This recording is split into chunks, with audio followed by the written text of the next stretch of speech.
Bien, segunda de Samuel, recuerdo que habíamos quedado como en el capítulo 4, ¿cierto? Capítulo... Porque eso lo llamamos una clase. Sí, yo creo que terminando. No, pero habíamos avanzado mucho. Sí. Sí. Porque dice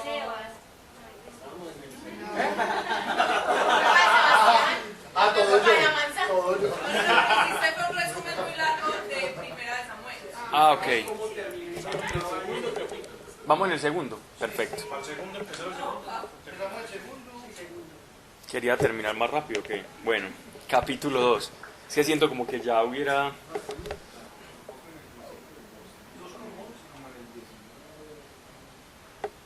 Bueno, a ver, ¿quiénes son los que vienen a clase? ¿Quiénes están dentro? Aleja la monitora. Supuestamente.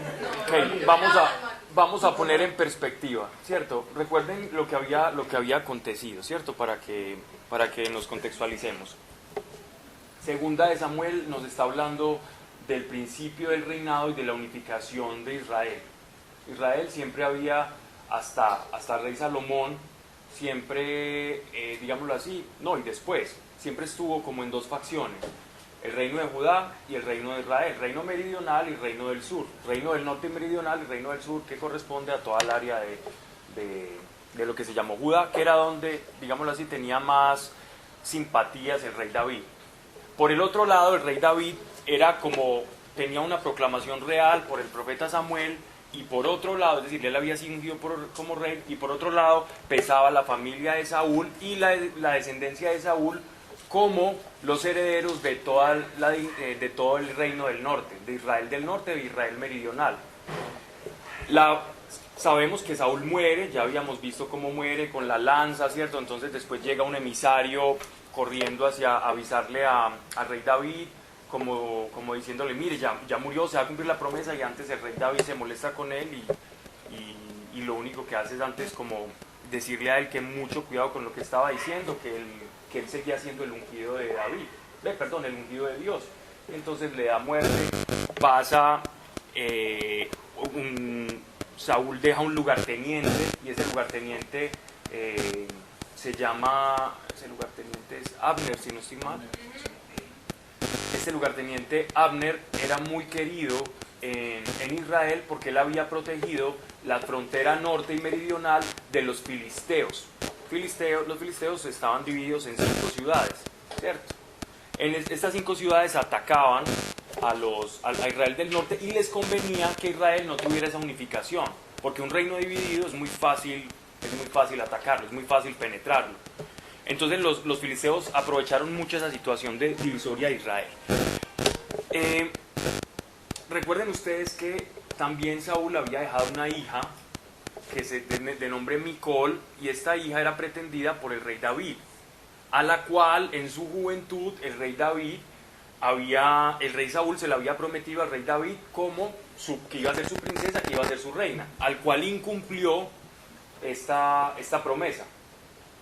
Y entonces el rey David le reclama a Abner, porque Abner va a buscar una amnistía con el rey David, a decirle que unifiquen los reinos, ¿cierto? Es decirle, mire, yo le voy a dar a usted la batuta y le voy a ofrecer a usted una amnistía para que nos unifiquemos y sea usted proclamado rey. ¿Por qué hace esto Abner? Recuerden que ya lo habíamos leído, lo hace porque el hijo que era un hombre más de un carácter muy pusilánime, el hijo de Saúl, se metió con una de las mujeres de este hombre Abner, que él también pretendía, y ahí empezó ese conflicto, y por eso él va y busca al rey David, ¿cierto? ¿Qué pasa después?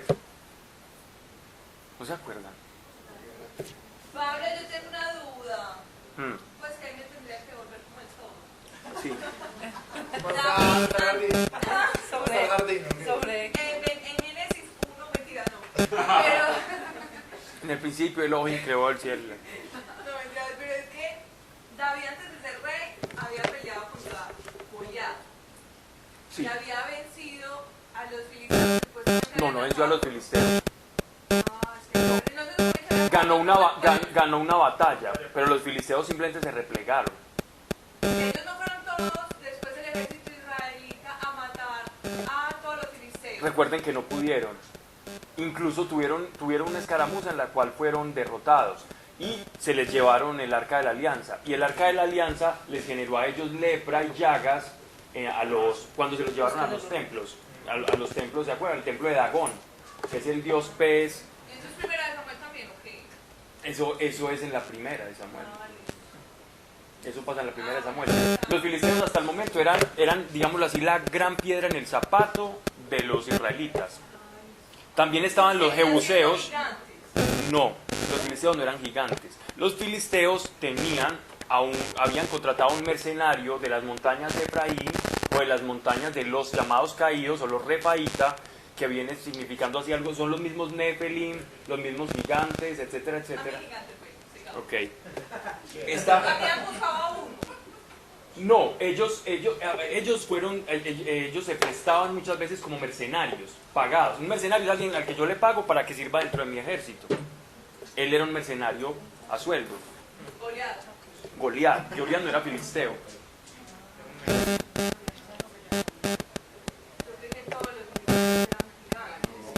No. No, si no sé por qué cree que lo sacaron a pelear a él. Porque sobresalía. De hecho, el nombre Goliat es un nombre que etimológicamente no tiene, sí, no se sabe.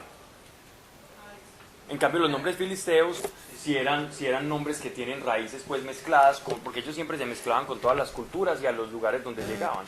Ellos llegaron más o menos, se dice, eran pueblos del Mediterráneo, más bien parecidos a los etruscos, antepasados de los romanos, griegos.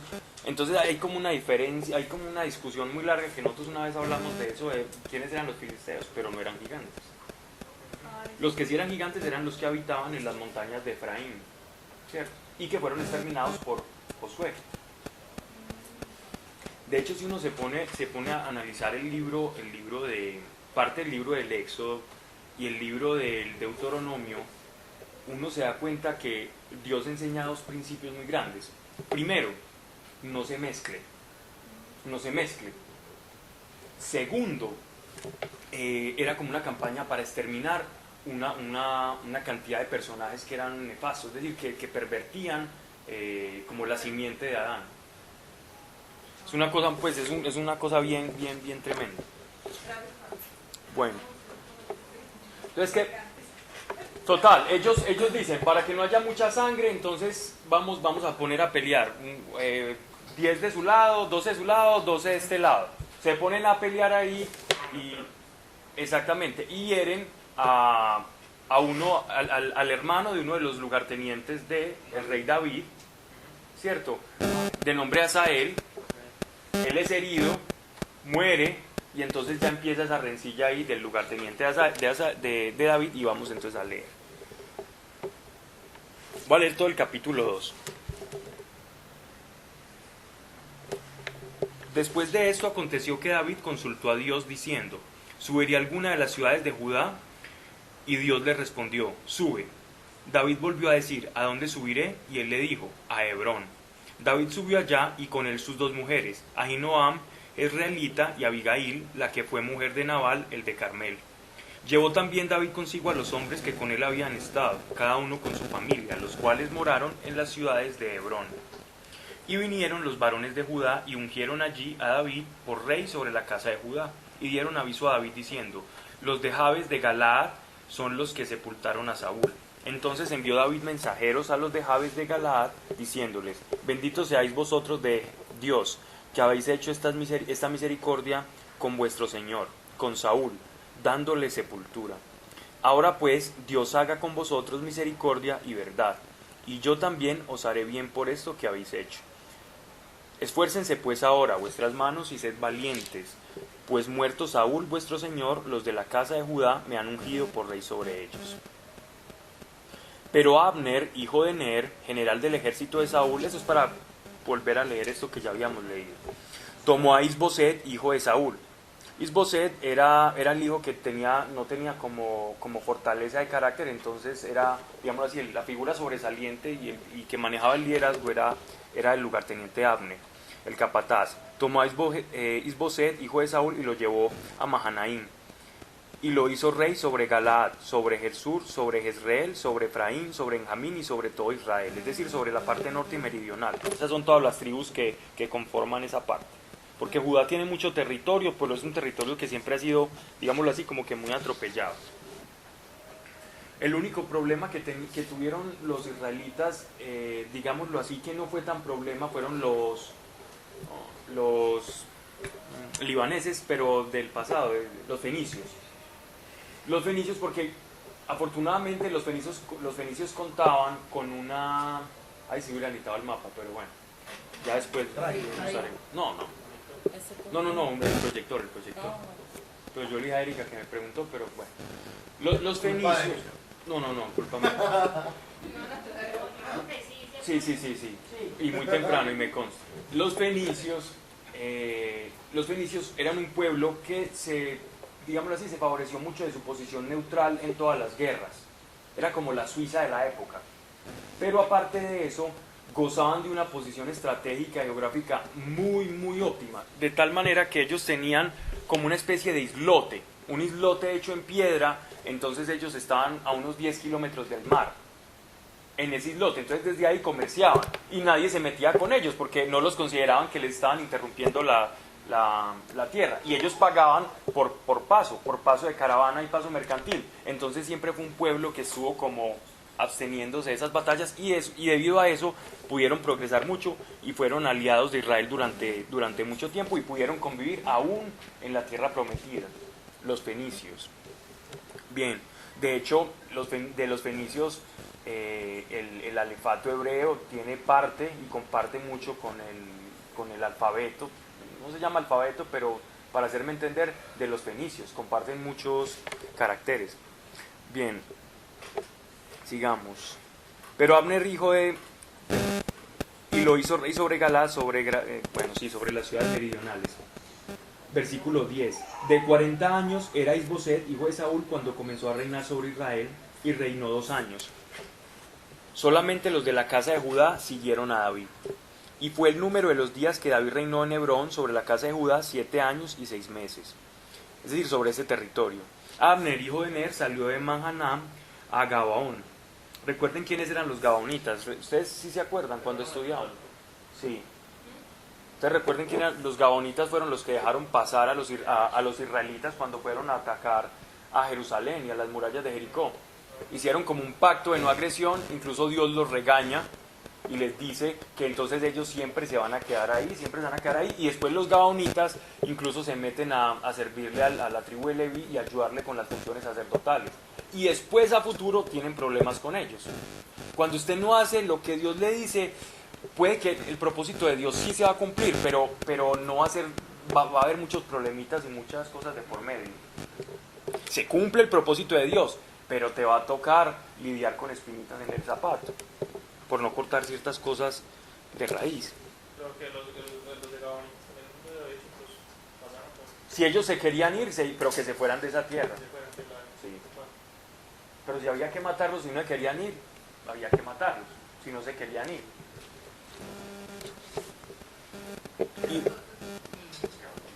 Pero ellos le tenían miedo a Dios, es decir, los gabonitas tenían temor de Dios. Por temor de Dios ellos se fueron y aprovecharon pues eso.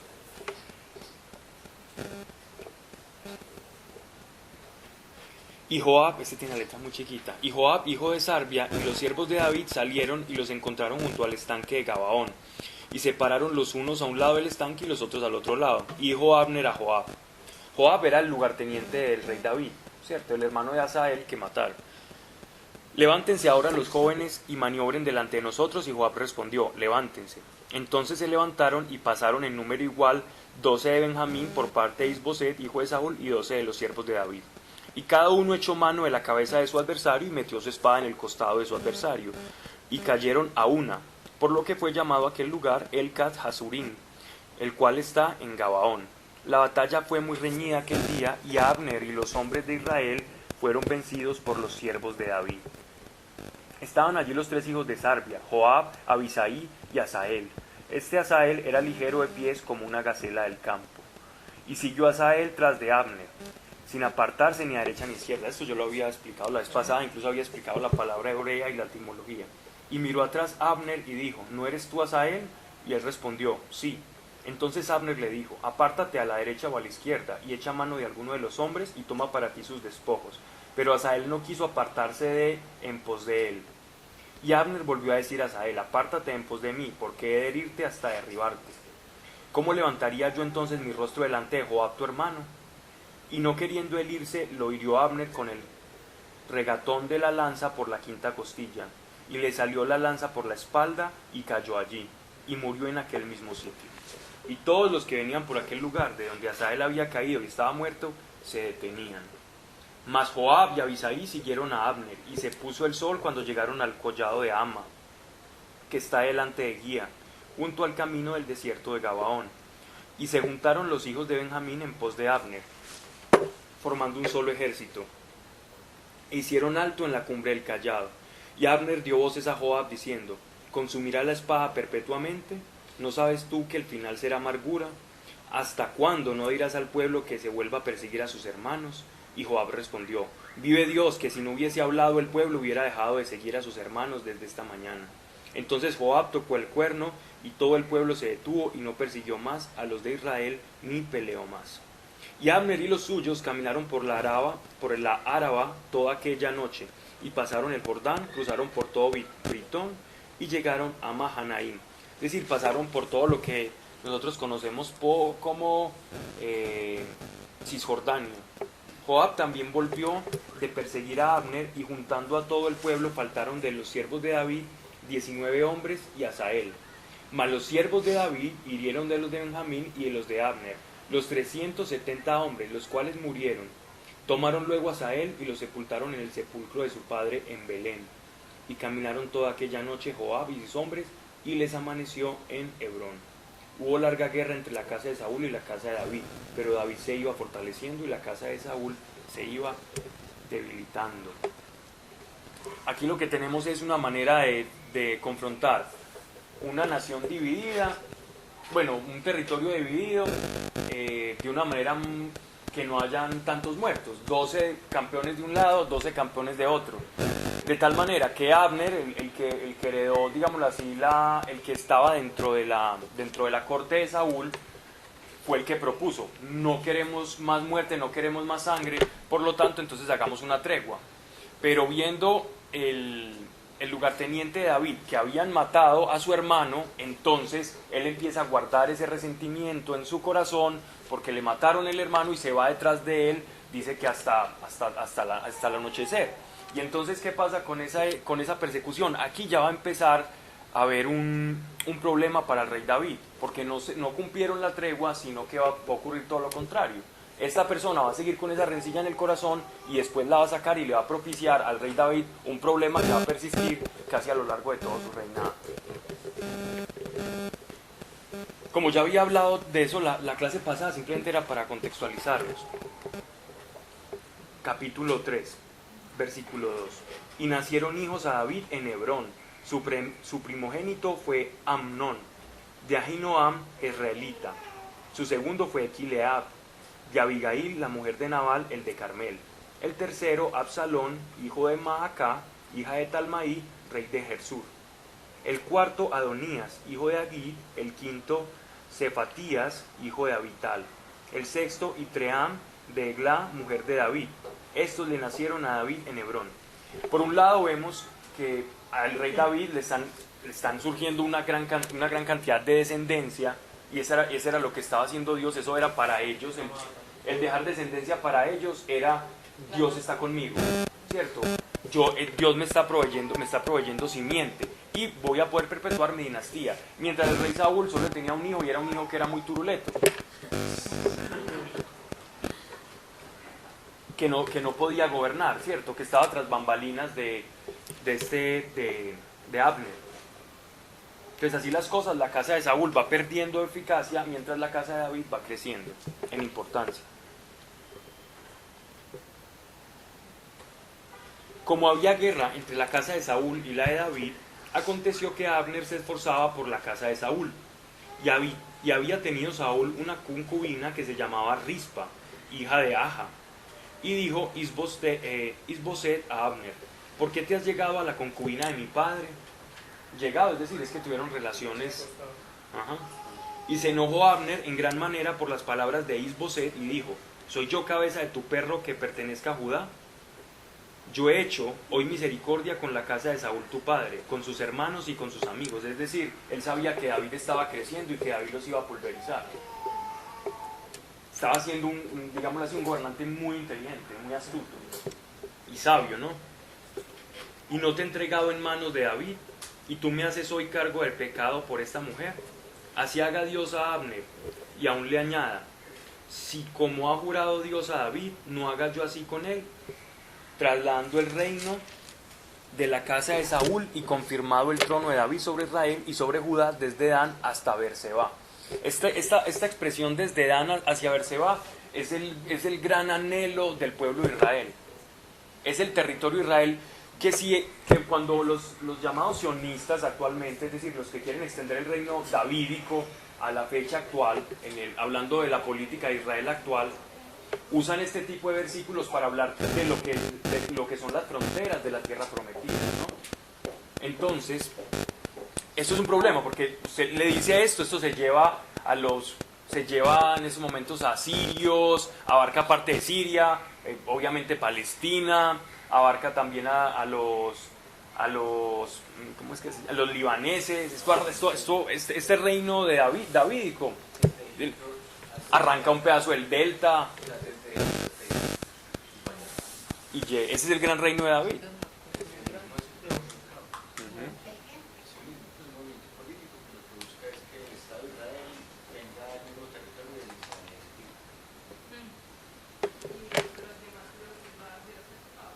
No, eso ya va a pasar diferente. Sí. Sin embargo, hay algo acá muy interesante. Y es que vamos a entender incluso por qué se llama sionismo, y lo vamos a entender en estos pasajes. De dónde se aduce esto. Y además el Mesías que va a llegar, como en la segunda venida, va a ser una cosa muy diferente. Pero el reino de Israel va a tener una incorporación.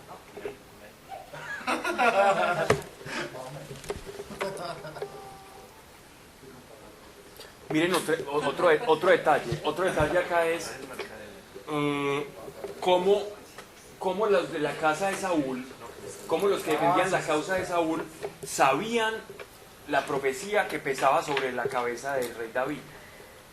Miren las palabras que está diciendo Saúl, que le está diciendo Abner al hijo, ¿cierto?, de Saúl, le está diciendo las palabras con las cuales Samuel confirmó al rey David. O sea, lo que se hizo secreto en la casa de Isaí, o sea, la casa del papá del rey David, del padre de David, ya se había hecho algo público, hasta tal punto que incluso la dinastía de Saúl sabía, los del reino del norte. Pero claro, como el rey está allá y no está acá, entonces amortiguemos aquí hasta donde podamos. Pero ellos lo sabían, y Abner lo sabía que en algún momento Dios iba a unir el pueblo, y que el que no quisiera estar con David le iba a ir mal. Y Dios había sido muy paciente. Desde Dan hasta Berseba. Y él no pudo responder palabra a Abner, porque le temía. Entonces envió a Abner mensajeros a David de su parte, diciendo: ¿de quién es la tierra? Y que le dijesen: haz pacto conmigo, y he aquí que mi mano estará contigo para volver a ti todo Israel. Es decir, vamos a hacer un pacto de unión nacional. No, nada que ver con lo actual acá, pues con la política actual. No, esto es una unidad nacional de 12 tribus divididas. Entonces envió. Y David dijo: ¿alguien tiene una Biblia que tenga unas letras grandes? Esa sí es más chiquita todavía. Bien, gracias. Claro, Pablo, que necesitas hacer Pero me quedan muy cortos los pasajes. Mira. O con esta mesa igual. No, yo sigo en esta, gracias. No, aquí, gracias, está bien. ¿Usted va a leer Sandra? Yo lo voy leyendo y No, que me estaría tocando decir que para mí no importa. Oye, yo creo que ya no se está haciendo. Estos días salió por Qué pena interrumpir. Ojalá. Sí, el versículo 13. Sí. Sebastián. Sí, es lo importante tener una Biblia con letra grande. Y David dijo, bien, Por eso es que haré pacto contigo, mas una cosa te pido, no me vengas a ver sin que primero traigas a Mical, la hija de Saúl, cuando vengas a verme. Después de esto envió David mensajeros a Isboset, hijo de Saúl, diciendo, restitúyeme mi mujer Mical, la cual desposé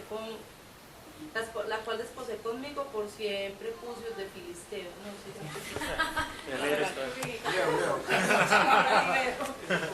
si sí, es que pasa mucho, está muy pegadito. sí, está muy.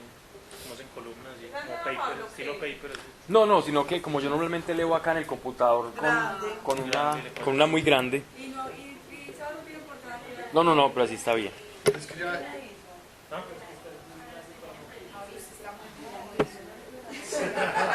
pero es que mira la letrica. Eso es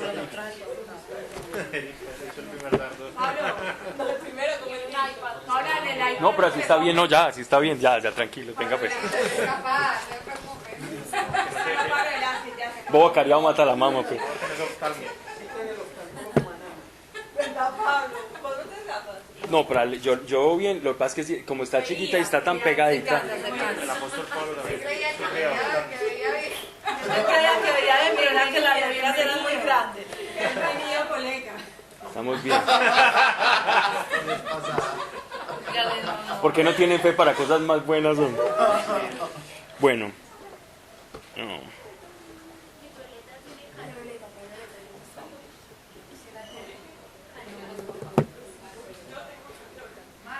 Versículo 13. Y David dijo, bien haré pacto contigo, mas una cosa te pido.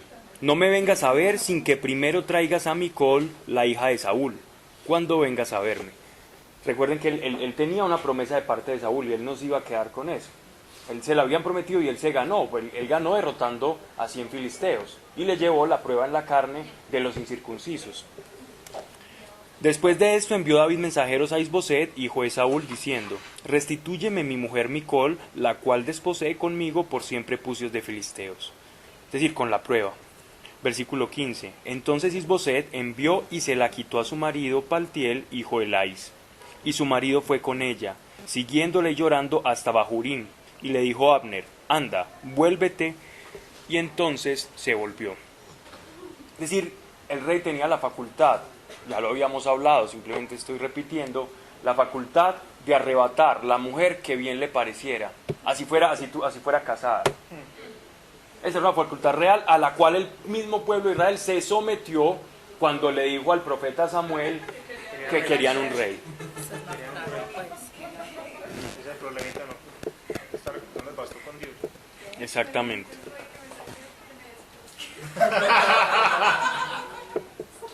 ¿Quién dijo eso?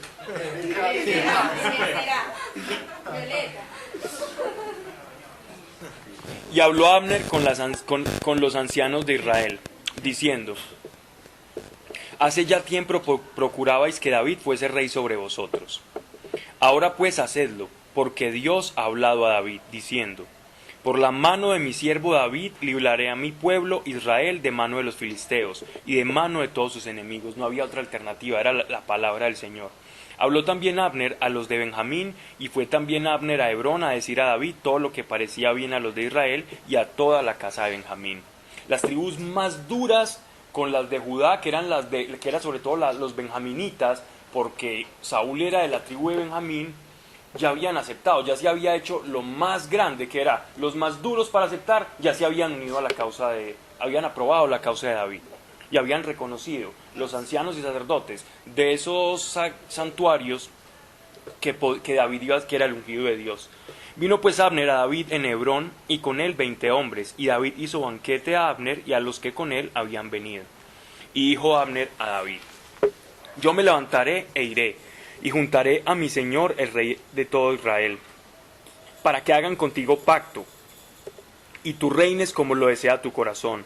David despidió luego a Abner, y él se fue en paz. Miren ustedes la rencilla de la cual estaba hablando ahorita. No voy a explicar mucho esto, porque ya lo habíamos dicho. Y he aquí que los siervos de David y Joab venían del campo, y traían consigo gran botín. Mas Abner no estaba con David en Hebrón, pues ya lo había despedido. Es decir, David era tan sabio y tan sutil en su manera de gobernar que había enviado a su lugarteniente para que fuera ya a hacer, pues vaya y defiéndame estas fronteras, porque sabía ya la rivalidad que tenía con Abner. ¿Cierto? Entonces lo había despedido. Pero llegó y se dio cuenta del banquete, llegó muy rápido de hacer la tarea. Y él se había ido en paz. Y luego que llegó Joab y todo el ejército que con él estaba, fue dado aviso a Joab diciendo: Abner, hijo de Ner, ha venido al rey, y él le ha despedido y se fue en paz. Entonces Joab vino al rey y le dijo: ¿Qué has hecho? He aquí Abner vino a ti. ¿Por qué pues le dejaste que se fuese? Tú conoces a Abner, hijo de Ner. No ha venido sino para engañarte y para enterarse de tu salida y de tu entrada, y para saber todo lo que tú haces. Y saliendo Joab de la presencia de David, envió mensajeros tras Abner, los cuales le hicieron volver desde el pozo de Sira, sin que David lo supiera. Y cuando Abner volvió a Hebrón, Joab le llevó aparte en medio de la puerta para hablar con él en secreto. Y allí, en venganza de la muerte de Asael, su hermano, le hirió por la quinta costilla y murió. Es decir, le hizo exactamente lo mismo que él, de la misma manera que había muerto su hermano. Es decir, aquí lo que hubo fue una vil venganza entre hermanos después de haber hecho un pacto de no agresión. Y empieza uno a notar de dónde digámoslo así, de dónde provienen, cuál es la ascendencia de todas las espinitas que comienza a sufrir el reino de Israel. Todas las fracturas del reino de Israel tienen raíz en una desobediencia flagrante a la voluntad de Dios. Siempre termina de esa manera. Toda la historia de Israel es mostrándonos las consecuencias, aun como mediante el propósito de Dios termina cumpliéndose, como los actos de nosotros de desobediencia terminan mellando, digámoslo así, el futuro, que no lo aniquilan, pero se termina viendo como las consecuencias. Esa ley entonces de que ellos pueden tomarla así por una mujer casada, eso no iba en contra de Dios, de los mandamientos. Era una maldición para el pueblo. De hecho Dios fue el que les dio como esa... Maldición, él les dijo. ¿Por qué pidieron? Y ellos dijeron: sí, queremos rey. Una consecuencia de... Exacto. Caso, pues, cuando Sí, mira, que a la mujer de Urias. ellos despreciaron el que Dios los gobernara y pidieron a cambio que los gobernara un hombre. Y que les levantara caudillo. Que la entrada con Dios. Él no quisieron que les levantara caudillo, porque ellos decían: no, a veces aparece uno, pero nosotros queremos uno que siempre esté presente y que sus hijos nos gobiernen. Y si el papá es bueno y el hijo es malo, ¿qué? Pablo, pero entonces... Pero no era maldición para David hacer eso. No, era para el pueblo que pide un rey. Eso iba a decir, o sea, no lo estaba haciendo él entonces mal, o sea. No, para David no era maldición. Vení, pero, Pues no le era contado como injusticia. Vení, pero entonces si él podía hacer eso, ¿por qué él mandó a matar a Urias y diciendo que él podía tomar la mujer de él? Pero ¿qué le pasó después? Él reconoció que era pecado. No, por eso, pero él la podía tomar sin mandarlo de él a... No, pero es que el pecado de él no fue tomar a la mujer de Urías. No, El no, pecado no, de él fue no ir a la guerra por vago. Ir a la guerra por vago y mandar a un hombre inocente a morir. Exactamente. El primer pecado fue no estar donde tenía que estar, porque el pueblo era secundado por el rey David. Los reyes de Israel iban a la batalla, Sí, igualmente que iba el arca. pero... Y él no fue, y él se quedó vagando, y él estaba cantando y molestando ahí, y ahí vio una mujer bañándose, él la deseó, y después hace una cosa supremamente artera. Sí, o sea... Y fuera de eso, era el de un amigo. Pues, sí, Es decir, era de un hombre que era un comandante. comandante. Pues, por si él hubiera deseado, si él tenía el deseo sobre ella, o sea, podía haber tomado simplemente y no mandar a hacer nada a la guerra. Sí, claro, pero no pasó eso, pasaron esas tres condiciones. Y estratégicamente Pudo haberlo no era hecho muy bien, bueno. pero no. Sí. ¿Cómo? Y estratégicamente no era muy bueno dejarlo vivo porque ya era una persona que Con dentro rencores. de su mismo ejército ya iba a estar casi que con un mal En sentimiento. Y en que contra era de uno él. de los Pues sí, por ahí la odian. jefes del ejército. Sí, tienes razón. Era un hitita que había sido incorporado al ejército de Israel y que él lo conocía. Entonces es que la cosa es seria. Era amigo, era amigo. No, amigo no, pero lo conocía. Debía ser un guerrero teso también. Sí, claro. Los hititas era un pueblo muy bravo. Es lo que están, lo que ahora es la Baja Turquía. Ahí quedan las ruinas de las ciudades de ellos. Bueno. Y cuando Abner volvió a Hebrón, Joab lo llevó aparte en medio de la puerta para hablar con él en secreto, y allí en venganza de la muerte de Asael su hermano le hirió por la quinta costilla y murió. Cuando David supo después esto, dijo: inocente soy yo y mi reino delante de Dios para siempre, de la sangre de Abner, hijo de Ner. ¿Cierto? Miren cómo las acciones buenas del rey, digan, mira qué tan bonito. Las acciones del rey de Israel tanto traían bendición para su pueblo como también las acciones malas. Entonces el problema del pueblo de Israel era que si tenía un rey malo, al pueblo le iba a ir muy mal. Si tenía un rey bueno, le iba a ir muy bien. Pero qué pereza o qué tan delicado que la cabeza de uno pese sobre toda una nación. Es que esa era la maldición de tener rey. La cabeza de un hombre. Imaginen las decisiones sujetas a la inestabilidad.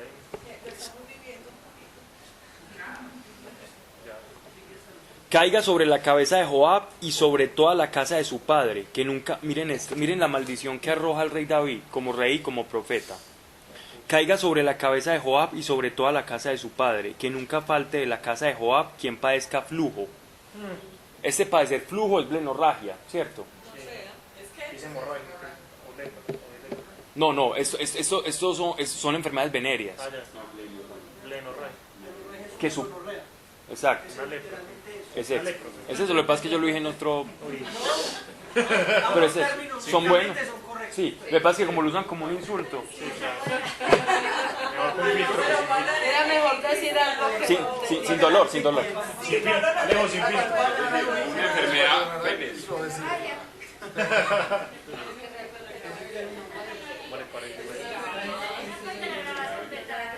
Miren.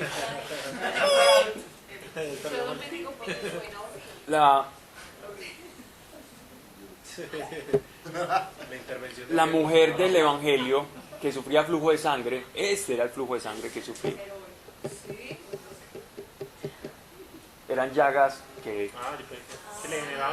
que nació con esa enfermedad porque seguramente la mamá se los pegaron, entonces nació con... Iba en esa descendencia, Hoy pronto era de la descendencia de Juan. A eso le llamaban ellos el flujo de sangre. Claro que para ellos flujo de sangre eran muchas cosas. Lo mismo que para ellos una llaga podría ser cualquier enfermedad en la piel. ¿No? Ellos no diferenciaban. Sí, la lepra, no es la lepra que conocemos actualmente siempre la lepra. Para ellos está casi extinta. Aquí en Sudamérica no hay, en Estados Unidos está erradicada completamente, en Europa también, en África hay unos casos. Hace poco estuve viendo el mapa de la lepra a nivel mundial, eso está casi extinto. Como el mapa de dónde está, pues claro, la Organización Mundial de la Salud tiene mapa de cada enfermedad para controlar epidemias. Está casi extinto por los países subdesarrollados que no tienen. Sí, pero aquí en Sudamérica no hay casos de lepra.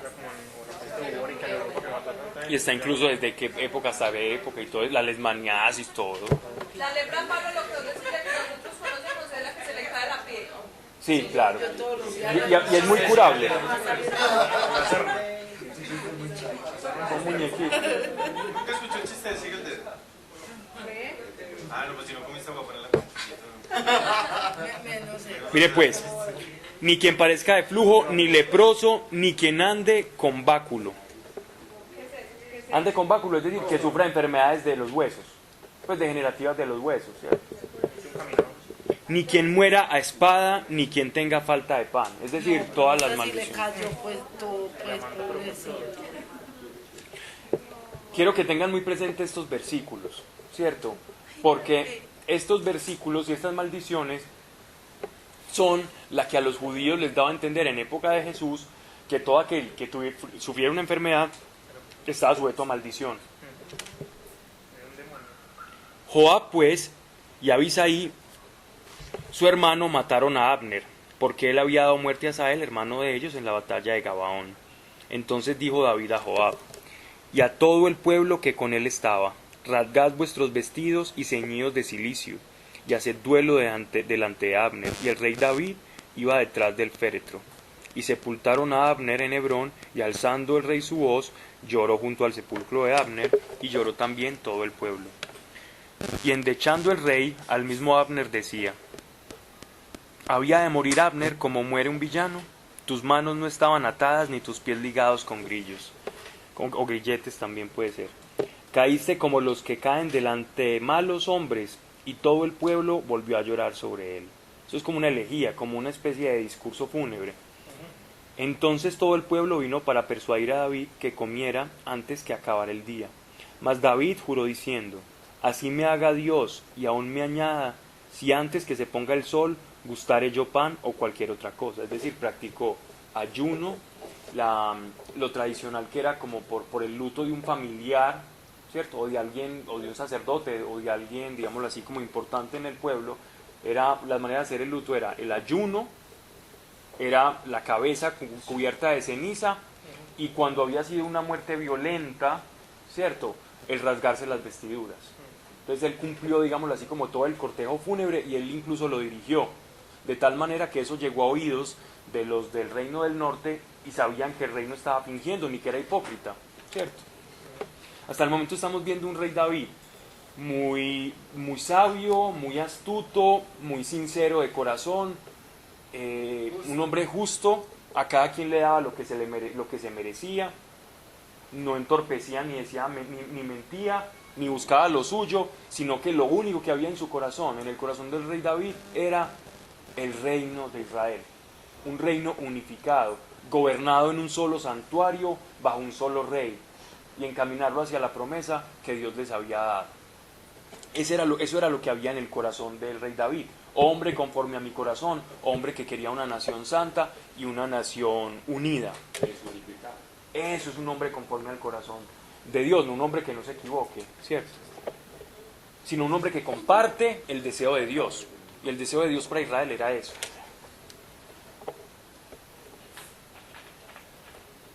Versículo 36. Todo el pueblo supo esto y le agradó, pues todo lo que el rey hacía agradaba a todo el pueblo. Agradaba a todo el pueblo. Y todo el pueblo y todo Israel entendió aquel día que no había procedido el rey a matar a Abner el hijo de Ner. También dijo el rey a sus siervos: ¿no sabéis que un príncipe y grande ha caído hoy en Israel? Y yo soy débil hoy, aunque ungido rey, y estos hombres, los hijos de Sarbia, son muy duros para mí. Dios dé el pago al que mal hace conforme a su maldad. David reconoce su pequeñez. ¿Por qué reconoce su pequeñez? Porque gracias a este hombre Abner, que murió arteramente, ahí que le hundieron la lanza en la quinta costilla, este hombre, mal que bien, en su división entre el reino de Israel, él contuvo los ataques de los filisteos. Si no hubiera sido por la pericia militar de este señor, los filisteos hubieran ocupado la tierra de Israel. Entonces él está reconociendo: yo no hice eso y este hombre sí. Él reconoció, a cada quien le daba lo suyo y le reconocía. En el capítulo 4, ahora sí, yo creo que más o menos aquí era donde habíamos dejado. No, ya llevamos un rato desde que habíamos dejado. yo creo que es que sueño estas Que vaya hasta acá, hasta la persecución. Sí. Hasta Yo creo que yo soy el inconsciente hablando allá. Qué horror, ¿no? Luego que oyó el hijo de Saúl que había sido muerto en Hebrón, las manos se le debilitaron y se fue atemorizando todo Israel. Y el hijo de Saúl tenía 2 hombres, capitanes de bandas de merodeadores. El nombre de uno era Baana y el otro era Recab, hijos de Rimón Beorotita, de los hijos de Benjamín, porque Bereot era también contado con Benjamín. Pues los berotitas habían huido a Gitaim y moran allí como forasteros hasta hoy. Bueno, hasta hoy era hasta tiempos babilónicos, ya no, ¿cierto? Esos eran tribus cananeas.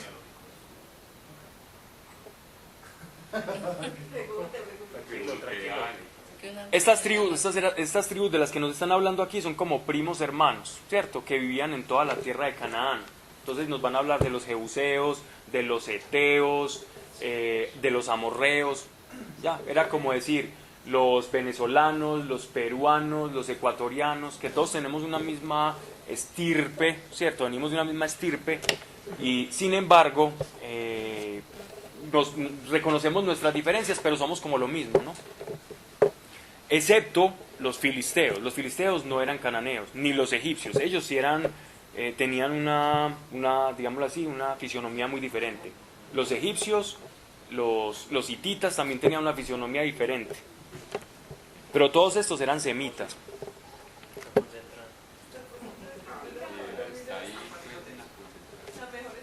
No sé.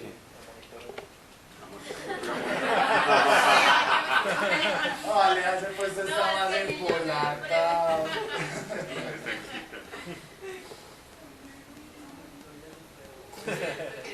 Pues los beroritas habían huido de Gitam y moraban allí como forasteros hasta hoy. Recuerden ustedes que en el Deuteronomio había una ley o algo que se llamaba, para los que recuerdan por allá cuando estudiamos Éxodo, las ciudades de refugio. ¿Se acuerdan? Dentro de las ciudades de refugio se permitía, como su nombre lo indica, aceptar extranjeros e incorporarlos a la vida civil de Israel. E incluso llegaron hasta tal punto de hermandad que se podían hacer judíos. Y habían muchos que no eran de ascendencia semita y se hicieron judíos. Porque el judaísmo es entendido no como un linaje de simiente, sino como la adhesión a un pacto. Pero que si usted se adhiere a ese pacto, tiene que cumplir el pacto. Si no lo cumple, entonces ahí sí le cantan a usted que es extranjero. Entonces muchos se adhieren y otros no. En esta etapa temprana del reino de Israel, las adhesiones al judaísmo no eran claras, ¿cierto? Todavía no se daban esas adhesiones al judaísmo. Aquí ellos vivían como en las ciudades de refugio, como extranjeros, bajo las leyes de extranjeros, ¿cierto? Incluso habían las leyes, en el Éxodo uno ve las leyes de cómo se tenía que tratar a un esclavo, cómo era el esclavo extranjero, si el buey de un extranjero se perdía y yo me lo encontraba, entonces yo por derecho se lo tenía que restituir, ¿ya? Si ellos también tenían derecho a los testigos. No tenían los mismos privilegios, pero igual tenían un privilegio humanitario. No era como los romanos, el que no es ciudadano romano lleve el bulto. Y esto es lo que Dios les reclama mucho a ellos a través de los profetas. Les dice, mire, ustedes a los extranjeros los están tratando como esclavos. Recuerden que ustedes fueron esclavos en Egipto. Por eso entonces trátenlos con amor, con hospitalidad. Y el semita, el judío, por naturaleza es hospitalario, porque ellos se saben que fueron esclavos en una tierra y que de alguna manera ese es como el talón de Aquiles de ellos. No vamos a hacer con otros pueblos lo mismo.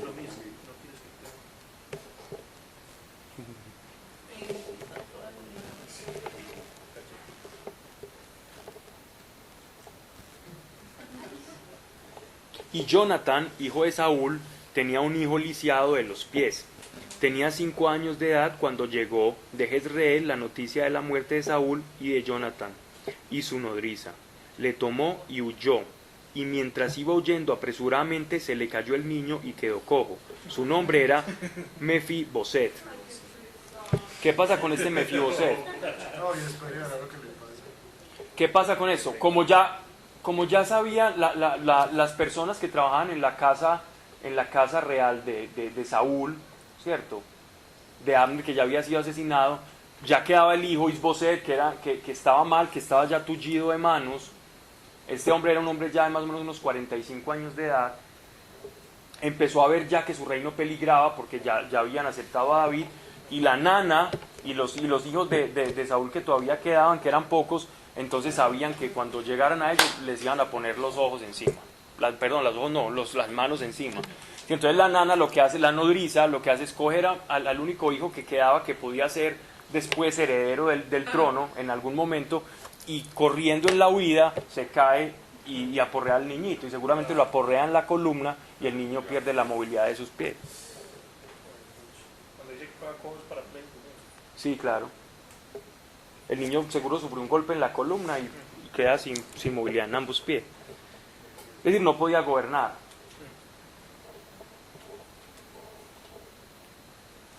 Y mientras iba huyendo apresuradamente se le cayó el niño y quedó cojo. Su nombre era Mefiboset. De hecho este nombre aquí está contextualizado. El nombre real en hebreo es como uno de los hijos de Baal. Mefi. Qué nombrecito. Mefibaal, Mefibal. ¿cierto? Que literalmente significa como el hijo de uno de los dioses que adoraban los filisteos. De hecho, el nombre, mira que el nombre de él era oprobioso. Lo que pasa es que la versión Vulgata Latina cambia un poco el nombre, pues hay una versión de la Septuaginta también cambia un poco el nombre y lo ponen de esta manera, Mefiboset, como para tapar ese nombre idolátrico dentro del pueblo de Israel. Pero en el hebreo más original, en los primeros manuscritos, se lee que tenía un nombre idolátrico, el niñito. O sea que Saúl, la mamá seguro era de otra parte, no era israelita, y le puso el nombre de acuerdo a su Dios, y al rey Saúl como que no le importó. Vea, al hijo, a Jonathan no le importó y lo puso así. Y era muy bien, pero vea lo que les pasa.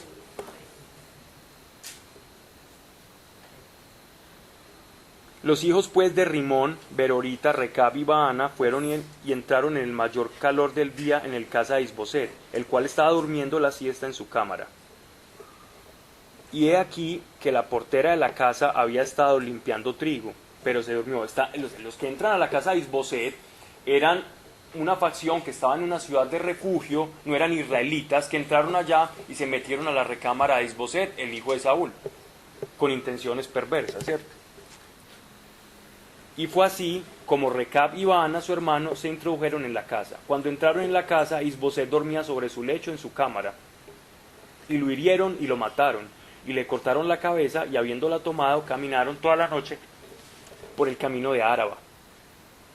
Y trajeron la cabeza de Isboset a David en Hebrón.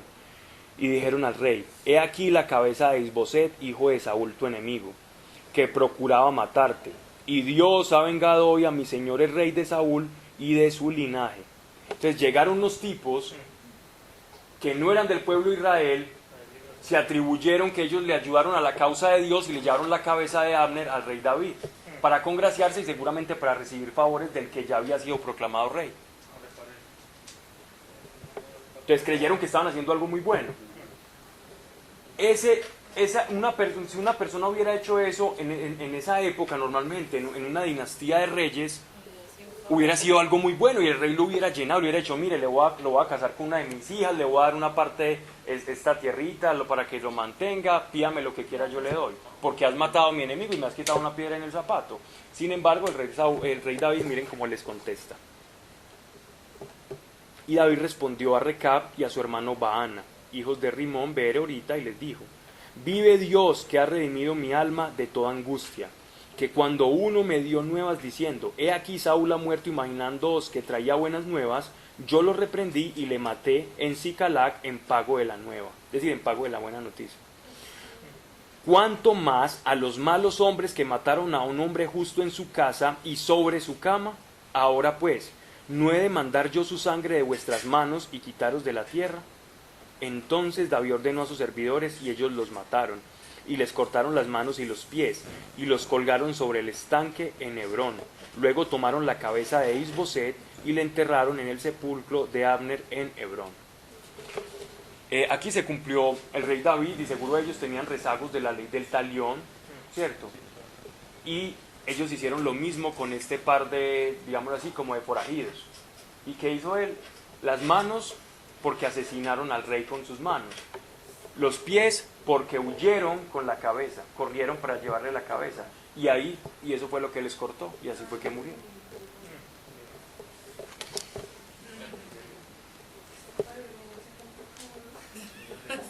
Pero miren ustedes, a pesar de lo que David hacía, ¿cierto? Miren lo que le va a decir Dios. Dios le dice a David más adelante, le dice que tú no me construirás el templo porque hay mucha sangre en tus manos. O sea que tampoco era la voluntad de Dios que matara a tanta gente. Pero no le imputó pecado. No le imputó pecado. Pero Dios no puede negarse a la santidad. Pero eso lo hacía David. David lo hacía justamente, y Dios no le imputaba pecado, pero Dios entendía obviamente que él no era, el rey David y ellos no tenían el pleno de la revelación, ¿cierto? Entonces, en la medida que ellos tenían de revelación, actuaban. Sin embargo, David fue considerado justo, pero era una justicia muy, muy humana. Y esa justicia no le alcanzaba para que Dios le dijera, estás conmigo, eres parecido a mí del todo, ¿no? Si nosotros queremos saber cómo es Dios, mire un evangelio y mire cómo actúa Jesús, así actúa Dios. Quien me ve a mí ve al Padre, ahí está. Había cosas entonces que no le comunicaba a Dios. No necesariamente. No, es que Él actuaba conforme a la revelación que tenía. Él no era como nosotros. Ellos tenían una revelación muy limitada, moral sobre todo. Vinieron todas las tribus de Israel a David en Hebrón y hablaron diciendo, henos aquí, huesos tuyos y carne tuya somos. Y aún antes de ahora, cuando Saúl reinaba sobre nosotros, eras tú quien sacabas a Israel a la guerra y lo volvías a traer. Además, Dios te ha dicho, tú apacentarás mi pueblo Israel y tú serás príncipe sobre Israel. Todas las tribus lo estaban reconociendo ya públicamente, ya era un reconocimiento público el que estaba pasando acá. Tú apacentarás mi pueblo Israel. Estas palabras no le suenan un poco similares. Le dice Pedro, apacienta mis ovejas. Ajá. Pero mira más. Vinieron pues todos los ancianos de Israel. Eso es para que pensemos un poco cómo Jesús utiliza estas mismas palabras. Vinieron pues todos los ancianos de Israel al rey de Hebrón y el rey David hizo pacto con ellos en Hebrón delante de Dios y ungieron a David por rey sobre Israel. Era David de 30 años cuando comenzó a reinar y reinó 40 años. En Hebrón reinó sobre Judá 7 años y 6 meses y en Jerusalén reinó 33 años sobre todo Israel y Judá. O sea que demoró 7 años solo unificando el... Ajá, ajá. Y a Israel. Judá y Israel. Y ya 33 gobernando. Total, unos 40. Ahora sí vamos a ver algo que pensé que eran por aquí donde íbamos. Versículo 6. Entonces marchó el rey con todos sus hombres a Jerusalén contra los jebuseos que moraban en aquella tierra. Los jebuseos, recuerden cuando estábamos viendo 1 Samuel, los jebuseos eran un pueblo que ellos no pudieron exterminar, que ellos no pudieron eliminar, que ellos intentaron, porque los jebuseos ellos vivían en la ciudad de Jerusalén, ¿cierto? Los jebuseos estaban en la ciudad de Jerusalén. Jerusalén es una ciudad antiquísima. En las cartas de Telamarna, que son cartas egipcias de 1600 años antes de Cristo, ya están hablando de Ursalaim, así los egipcios llamaban a Jerusalén, ¿cierto? Que es una ciudad dedicada al dios Salem. Ahora en el hebreo moderno le dan una etimología diferente a Jerusalén, a Jerusalén, pero el nombre que uno lee desde los primeros textos es un nombre que se proclama como el dios Salem, como un dios Salem, y en las excavaciones que han hecho sobre esa, digámoslo así, sobre esa ciudad. Recuerden ustedes que esta ciudad es muy particular porque ¿Dios que Pablo? Salem, pero lo que pasa es que el hebreo moderno, digámoslo así, abusa un poco de la etimología de Jerusalén, pero el nombre es mucho más antiguo, incluso que el hebreo. Y es la misma Salem de Melquisedec. A eso me refería. Es la misma Jerusalén de Melquisedec, al cual adoraba a Salem, el Dios Altísimo. Salem, el Dios Altísimo. En Jerusalén había un panteón de dioses. Pero ese rey que había en ese momento era un rey sacerdote que especialmente seguía a ese Salem, el Dios Altísimo, al cual Abraham reconoció que era el mismo Dios que le había sacado a él de Ur. O sea, Dios, pues. O sea, Dios, el Dios Altísimo, ¿cierto? Él tanto lo reconoció que lo reconoció como sacerdote y le da los diezmos. Él reconoció, usted tiene facultades sacerdotales, yo le doy los diezmos. Él lo reconoció, el mismo Abraham, que es el padre de los judíos, reconoció que alguien tenía un sacerdocio del Dios Altísimo. A lo que hace alusión Pablo, y se vale de eso para hacer la analogía entre el sacerdocio de Cristo, que provenía de la tribu de Judá y no de la tribu de Leví. Así que el sacerdocio de Cristo sí tenía validez para el mundo judío, de la misma manera que tuvo validez el sacerdocio de Melquisedec, no siendo judío, porque él no era judío como tal. Ahora bien, hay unos libros y unos textos muy interesantes que son apócrifos dentro del mismo judaísmo y del cristianismo, en los cuales se asegura o se tiene se cree, de hecho muchos judíos de la rama ortodoxa lo creen, que Melquisedec es Sem, uno de los hijos de Noé. Que Melquisedec era Sem, que había sobrevivido al diluvio universal y que eran personas que todavía tenían en su genética la capacidad de vivir mucho tiempo y que había fundado la ciudad de Jerusalén. Esa es una creencia de los judíos, que él es Sem. Es interesante. Sí. Cuando hablas de los apócrifos, El concepto de apócrifo significa que está separado de un canon establecido y ortodoxo. Ortodoxo es comúnmente aceptado. Lo apócrifo es lo no comúnmente aceptado. ¿Por qué? Porque no está dentro de un canon. Lo apócrifo no es revelación, pero lo apócrifo puede contener cosas interesantes, que son dignas de estudio y que aclaran cosas. Pero no todo lo apócrifo uno no puede decir, eso es palabra de Dios, no. Uno no puede tomar el libro de Enoc, pese a que no contradice en un solo punto a la Biblia. El que se lee el libro de Enoc original, no el esotérico, porque hay muchos libros de Enoc por ahí falseados. ¿Te acordás, Neo? Nosotros, los que vendían allá en el Arcano, un ojo de Horus en la portada del libro de Enoc. Pero entonces, hay muchos libros por ahí circundando en internet, pero hay unos que sí son serios. Y uno ve que el libro de Enoc, por ejemplo, no contradice nada de la Biblia, pero uno no puede decir que es palabra de Dios. ¿Cierto?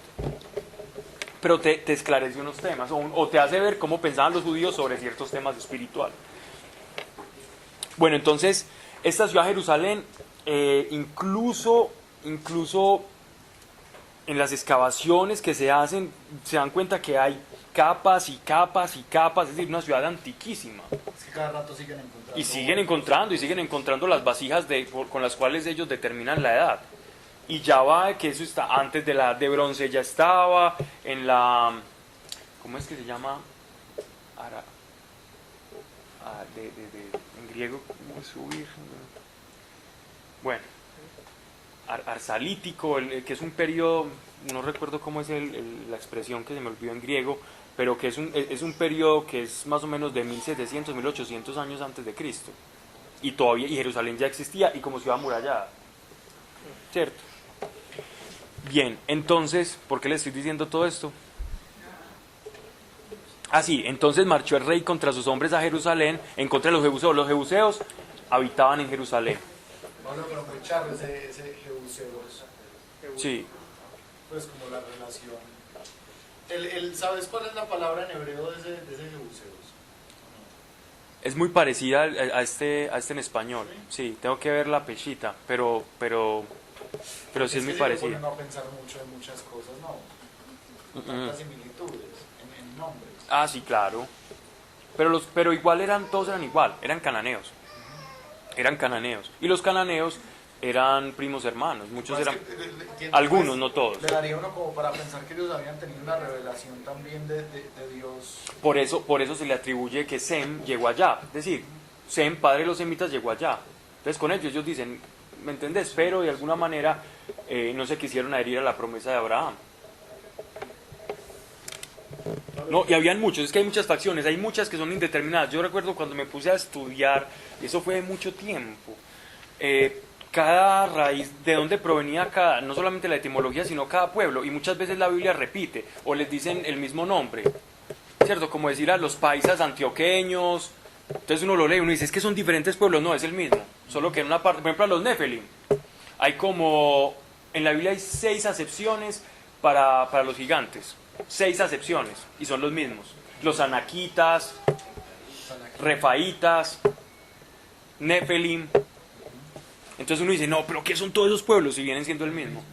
Entonces yo cuando estaba estudiando eso, yo dije, no, uno se imaginaba como que es todo eso, y en verdad no. Es que como esto fue escrito en varias generaciones, ellos le iban diciendo de manera diferente a ellos, a todas estas personas. Por ejemplo, ahora los libaneses eran los antiguos fenicios. Pues geográficamente, han habido pues muchas migraciones, pero las cosas son los mismos con otro nombre. Ahora los venezolanos son bolivarianos, antes eran venezolanos, pero son los mismos. Sí. Cambian de nombre, pero son... Ah, sí.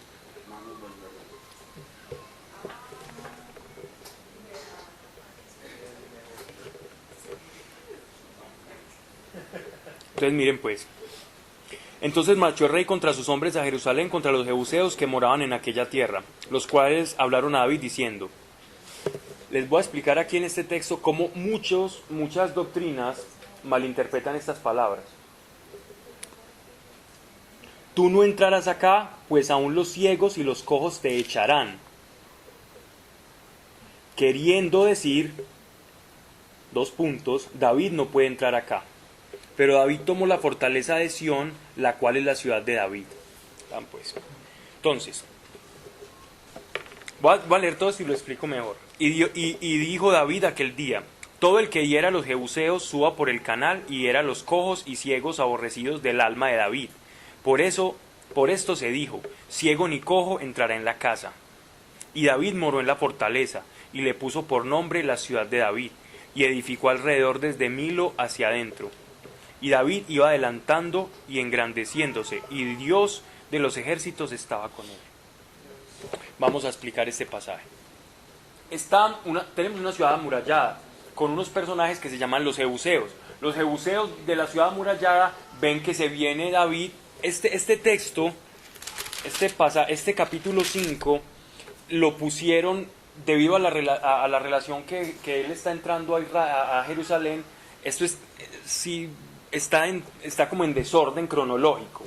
Este capítulo 5 debería estar por allá después del 6, el 6 de primero y el 5 después, si fuéramos a leer un orden cronológico. Pero aquí parece que el autor no le importó tanto el orden de los acontecimientos, sino hechos que David hizo. Algunos en orden, otros en desorden. No hay una línea cronológica aquí concreta, que uno puede decir, esto pasó primero, esto pasó después. No, esto pasó después. Porque de hecho David estaba en Hebrón, ¿cierto? Entonces miren pues, y aquí está diciendo que fue a Jerusalén, y más adelante en el capítulo 6 vamos a ver que pasa otra cosa que nos muestra el por qué esto debería estar antes. Pero recuerden que en estos libros no importa muchas veces la cronología, lo importante son los hechos que están ahí. Si uno lee, por ejemplo, los evangelios, vos ves que en el evangelio de Juan, Mateo cuenta, por ejemplo, la curación de un ciego, y Juan la cuenta por allá después de otros milagros. El mismo hecho narrado con cronologías diferentes, porque no importa eso, sino lo que hizo Jesús. ¿Cierto? Es lo mismo más o menos que está pasando acá. ¿Cierto? Está hablando. Sí, ya sí. Ella cree que es verdad. Mejor pobres mortales, ¿sí o no? Está.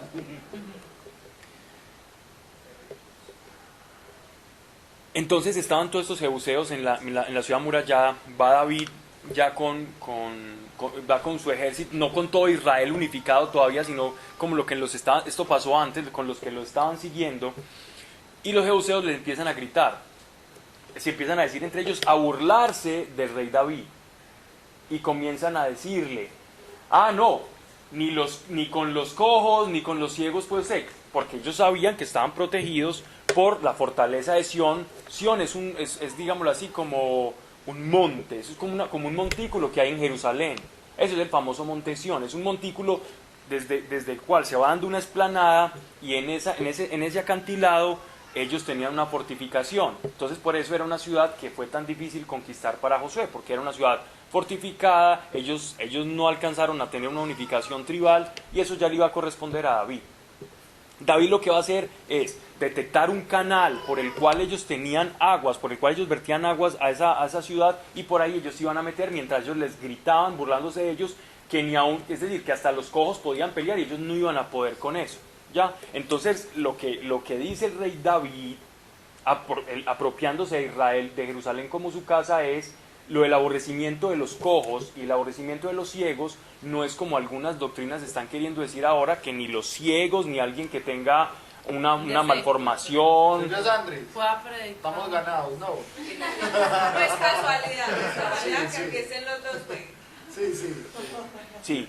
Entonces no quiere decir que no pueda entrar a la casa de Dios, que es como interpretan este pasaje de una manera ridícula. Tenemos unos soldados que están diciendo: mire, ni una persona con un problema de caminar, con un problema en las manos, a un ciego que no pueda atacar y que no pueda manejar el arco, entonces no tenemos problema, porque nosotros aquí en Jerusalén nos podemos defender.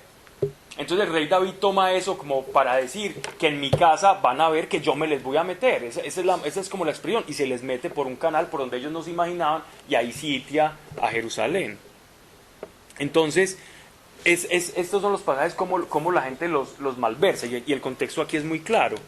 Miren incluso que entre comillas está, en esta Biblia, por ejemplo aquí está entre comillas, queriendo decir, David no puede entrar acá. Es decir, ustedes no van a poder entrar. Ustedes para nosotros son como un montón de niños chiquitos acá, párvulos que no pueden entrar. Somos una ciudad fortificada. Y dijo David aquel día, todo el que hiera a los jebuseos jugaba por el canal y hiera a los cojos y ciegos aborrecidos del alma de David. Es decir, a los que ellos estaban diciendo que ustedes son ciegos y cojos, los ciegos y cojos van a ser ustedes, porque no cuentan con mi astucia. Y maten a todos esos ciegos y cojos. ¿Los ciegos y cojos quiénes eran? Los de Salem. Los de Salem. Maten a todos esos impertinentes. Y se les metieron por el canal de agua, que ellos ya previamente habían estudiado. Y David, versículo 9, moró en la fortaleza y le puso por nombre la ciudad de David. Porque en esa época ellos sí sabían la etimología del nombre de Jerusalén. Entonces, por ejemplo, la ciudad de David. Entonces ellos le cambiaron el nombre. Ciudad de David. Y edificó alrededor desde Milo hacia adentro. Y David iba adelantando y engrandeciéndose, y Dios de los ejércitos estaba con él. Miren qué tan bonito. Él entró por la puerta trasera y nunca sabemos acá, aquí no se nos habla, el narrador aquí, el agiógrafo no nos dice la guerra, cómo los mataron, qué pasó ahí, simplemente un hecho. Él se metió, ya lo que pasó allá, él se quedó con Jerusalén. Se quedó con Jerusalén. O sea, no le importa cómo. El monte Sión, del monte Sión era como, digámoslo así, es un lugar sagrado para ellos, porque, digámoslo así, estratégicamente, para dominar Israel, Jerusalén era lo mejor, ¿no? Primero porque era meridional. Segundo, porque tenía esa altitud para poder divisar y para poder amurallar la ciudad. Entonces eso era como lo que les daba mucho poderío. También Hiram, rey de Tiro, envió embajadores a David. Tiro y Sidón, ¿recuerdan de dónde son Tiro y Sidón? Ciudades fenicias. Envió embajadores a David y madera de cedro y carpinteros y canteros para los muros, los cuales edificaron la casa de David. Tipos tan astutos. Vieron que David ganó Jerusalén, que coronó Jerusalén, ¿cierto? Que estaba edificando y dijeron, no, vean, y era muy frecuente entre los reyes. Vean, nosotros no queremos problemas con usted, nosotros somos comerciantes, vean, le vamos a llevar gente de nosotros y le vamos a ayudar a edificar Jerusalén. Entonces sí que menos iban a tener problemas los fenicios, y eso hizo que ellos crecieran como pueblo. No tener problemas con Israel fue una ventaja para ellos grandísima, sobre todo en ese tiempo. Aunque después, en la época, lo estamos hablando en esta época, después en la época de los profetas pasaron cositas allá y los profetas hablan cosas fuertes contra Tiro y contra Sidón.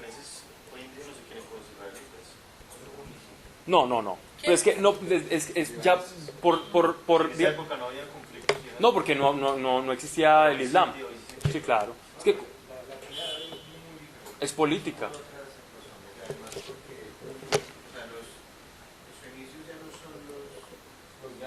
Los antiguos fenicios. Ni los filisteos ya no son los filisteos. Y podríamos decir que los israelitas, bueno, muchos sí siguen siendo los israelitas. Sí, pero igual sigue siendo el único pueblo que se ha, digámoslo así, como sostenido. Culturalmente, pues, y en sus mismas prácticas, sí. Ya, por ejemplo, ya los fenicios, no hay ninguno que adore las deidades, por ejemplo, que adoraban los fenicios, las deidades filisteas quedaron como en la prehistoria, pero el judaísmo sigue permaneciendo, pues como fe, como idiosincrasia, las mismas costumbres. Bien.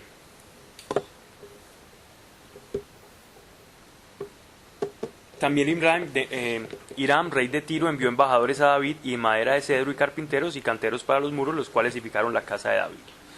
Y entendió David que Dios le había confirmado por rey sobre Israel y que había engrandecido su reino por amor de su pueblo Israel.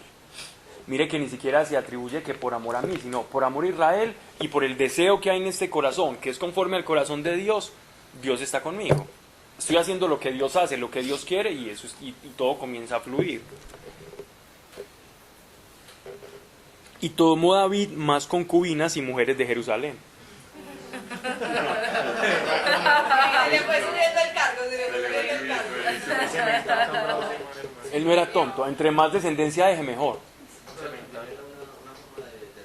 Claro, claro, políticamente. Claro, El macho alfa. 100%. Él marcó el territorio.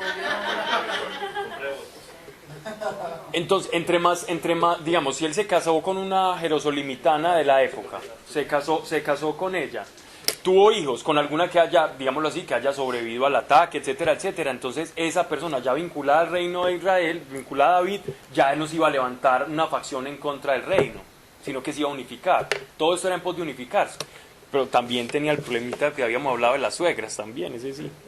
Sí. Iba ganando mujeres y suegras. ¿Cuántos hijos tiene Santo? A ver, que ya nos los van a decir. Y tomó David más concubinas y mujeres de Jerusalén, después que vino de Hebrón, y le nacieron más hijos e hijas. Si uno lee, por ejemplo, los textos antiguos sobre los reyes, y por ejemplo los de Babilonia, los de Asiria, los de Egipto, era muy normal las concubinas, ¿cierto? Las mujeres. Realmente había, dentro del harem, existía mujeres de primera línea y mujeres de segunda línea. Y la esposa. Estaba la esposa. No, la esposa, las mujeres de primera línea y las mujeres de segunda línea. ¿Cierto? La esposa era el rostro público del harem. Perdón, no era el harem. No. Sí, no. La esposa era el rostro público del rey. Cierto, del rey, y todos lo consideraban la esposa. Las de primera línea vivían en la misma casa palacio, las de segunda línea podían no vivir en la casa palacio. Dígame Salomón. ¿Cuántas tuvo ese, dice Pablo? Sí, claro. Pues esa no Muchos. tuvo nada. ¿Cuántas tuvo? Muchos, ya los vamos a leer. Salomón tuvo. Sí, Pero Ya enloqueció. pero por montones. Y le gustaba de todas las las de razas, Salomón eran de todas las más de estilos. 1000. Las de Salomón eran más de 1000. O sea, sumando unas con otras. ¿Para qué? Lo veía, No, cada uno lo veía cada Un vez. año tiene 365 días, entonces ya no pasa nada. Y es que las concubinas, no pensemos tan mal, señor. Las concubinas servían, es decir, servían para todo. Es Para decir, el aseo también. Sí, claro, Pablo. ¿Dónde estás con mucho positivismo? No, sí. no, es que estoy hablando de cómo era verdaderamente. Las concubinas servían, habían unas que servían, otras eran coperas, amamantaban, eran nodrizas. Cargos. Sí, Sí, pero es verdad como no, ese es el término. una copera en ese momento está como descontextualizada. Y también habían nodrizas, ¿cierto? Entonces las que no podían tener hijos, entonces amamantaban a los otros hijos, los cuidaban, eran las de la guardería de la casa real, Era pues. una familia. Pero Era una gran familia. Mal pensada. Se prestaban la ropa, las cebillitas, Pero esa no todo, se puede. cambiaban cositas. la mejor es la Es que Salomón. Era así. De Salomón. Sí, claro, porque con ellas tenía hijos. Todo un señor rojo. Y con las que no podía tener hijos también. Todas podían con todas. Sí, pero esas eran despreciadas. Ellas sufrían un desprecio, se volvían nodrizas. Pero entonces él a todas las probaba igual. Sí, claro. Por lo menos O sea, saber si su función principal era una. Bueno, Entonces al otro es secundario. Bueno, yo pensé que no nos íbamos a detener tanto en esto. Bueno, hay muchas mujeres aquí Pero lo como que para estoy, pero lo que, soportar pero lo esto, que estoy esa viendo es parte- que ninguno de los hombres ha opinado al respecto y solo se han sentido voces femeninas. Claro, es que todo. No, pero yo estoy hablando. Eso no podía pasar de largo sin haberlo queridas. Ok. Y ahora cuando diga cuántas. Incluso era necesario.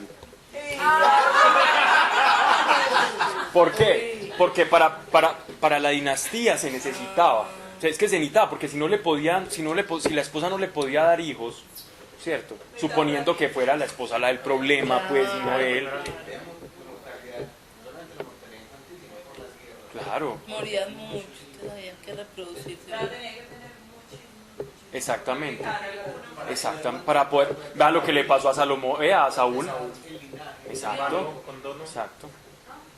Gracias, digámoslo así, como a todo ese linaje, a todo ese, y la sangre y toda esa ascendencia, es que se han producido tantas novelas digámoslo así, aprovechando lo de los reyes, que la princesa que se casó con que el que lo mataron por el rey Lear y todas esas cosas. Todo sale a partir de eso, de la necesidad de perpetuar el linaje. Muchas hijas, mujeres.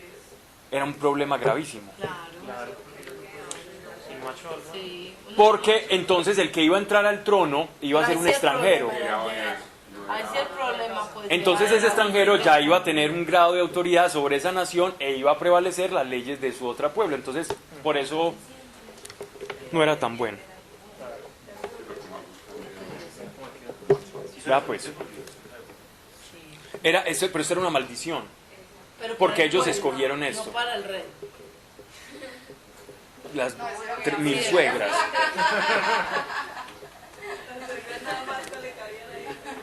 Sí. Qué belleza. Que la mía es una bacana.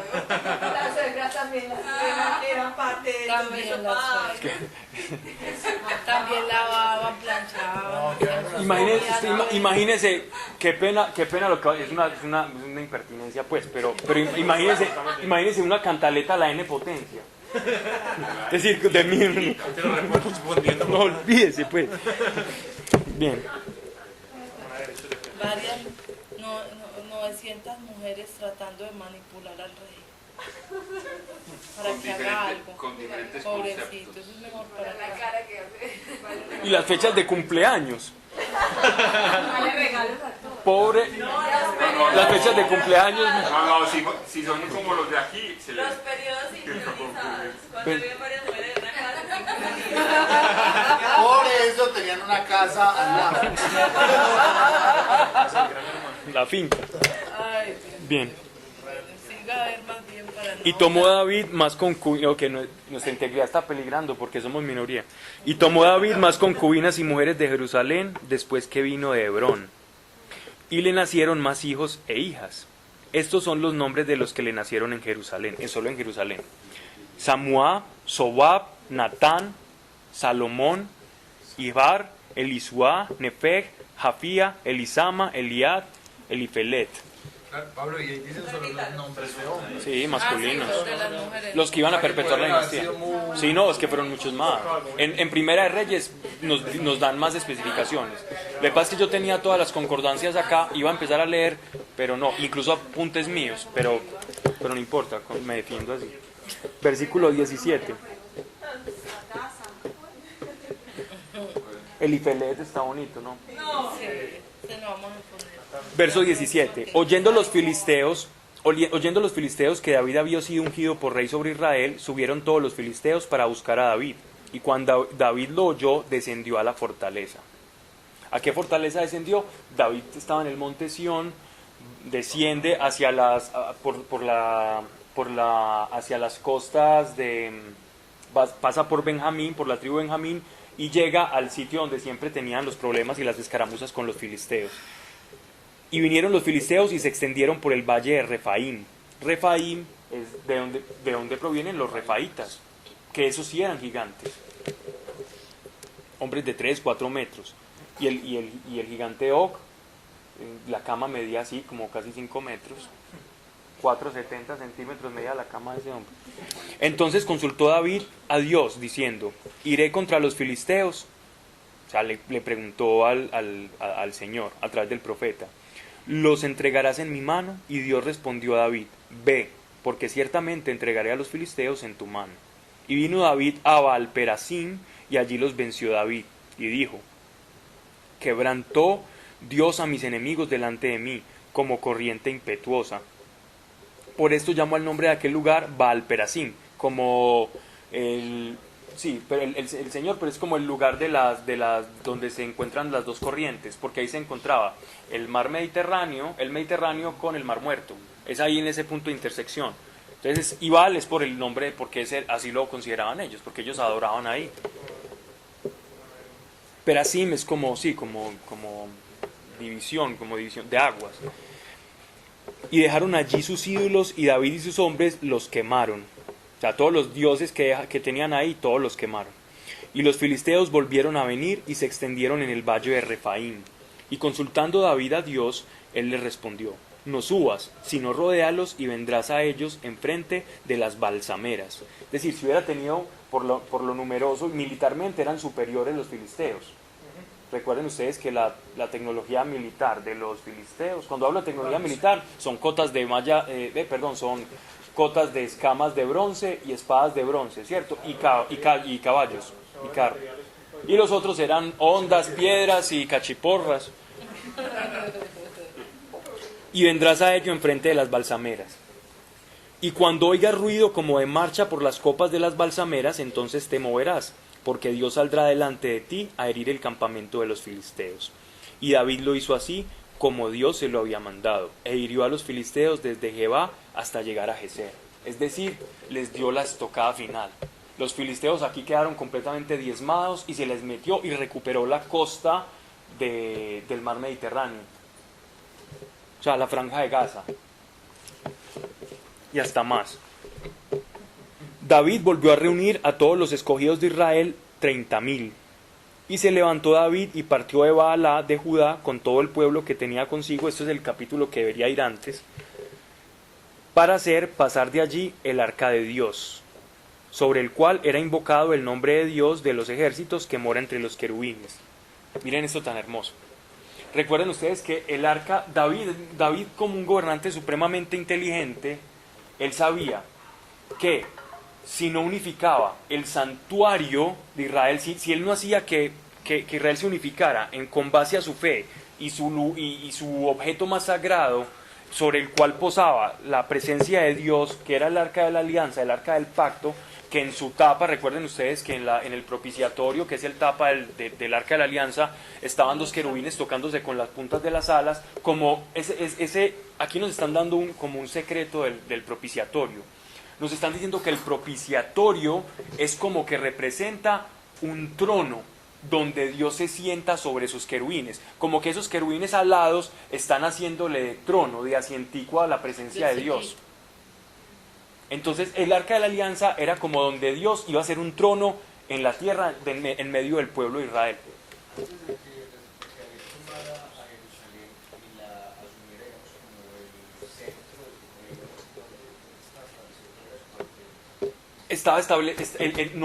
Habían varios lugares, varios santuarios, y el arca la tenían cerca de las montañas, cerca de los refaitas. Recuerden ustedes que cuando los filisteos le robaron el arca a los israelitas, por las llagas y todas las 5 peces que les dieron, les tocó devolverla. No aguantamos con eso, pero no, lo que hicieron fue rotarse el arca por un tiempo, y un sacerdote se queda en la casa, se queda el arca ahí, pero se queda en un territorio demasiado neutral, ¿cierto? Un territorio que no era ni del todo israelita y ni del todo filisteo. Siempre se quedó en ese territorio, porque hasta los mismos israelitas le tenían pavor. Pero el rey David empezó a llamar la atención el arca, a decir, el arca, símbolo de unidad de Israel, yo me lo voy a llevar para la ciudad de Jerusalén, donde voy a poner el santuario único. Y empieza a sentir, digámoslo así, el desfavor de parte de los sacerdotes que custodiaban el arca, porque entonces les iban a quitar el santuario, y donde no está el santuario, donde la gente va a ofrecer sacrificios, eso es un santuario, entonces empieza a perder importancia geográfica. Y los sacerdotes de ese espacio comienzan, digámoslo también, a perder trabajo. Y si pierden trabajo empiezan a volverse mendigos. Y eso pasó muchas veces en la época de Israel.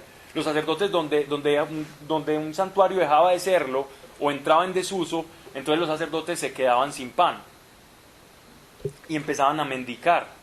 E Isaías tiene que venir de parte de Dios a decirles, mire, estos sacerdotes por Israel está como está porque han abandonado a sus sacerdotes, por esto. Eso es lo que dice Malaquías también. También Malaquías, Isaías. Bueno. ¿Sabes que todavía existe? Sí, no sabemos dónde. Las perspectivas. Quedan como unos 5 minutos, vamos a hacer... ¿Cómo? ¿Qué? Existe cerca de Israel, en esa zona. Es muy posible que esté enterrada.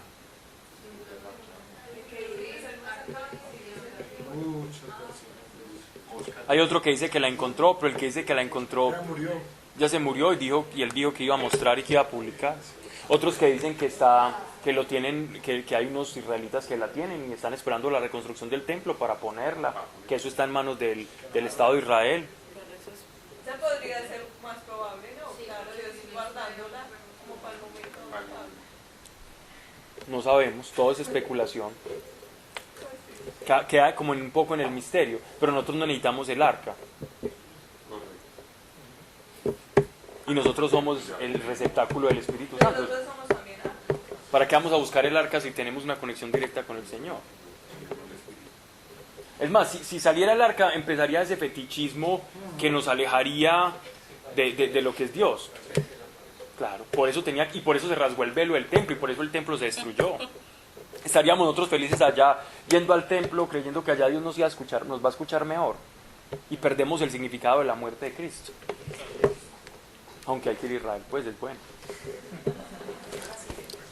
Bien.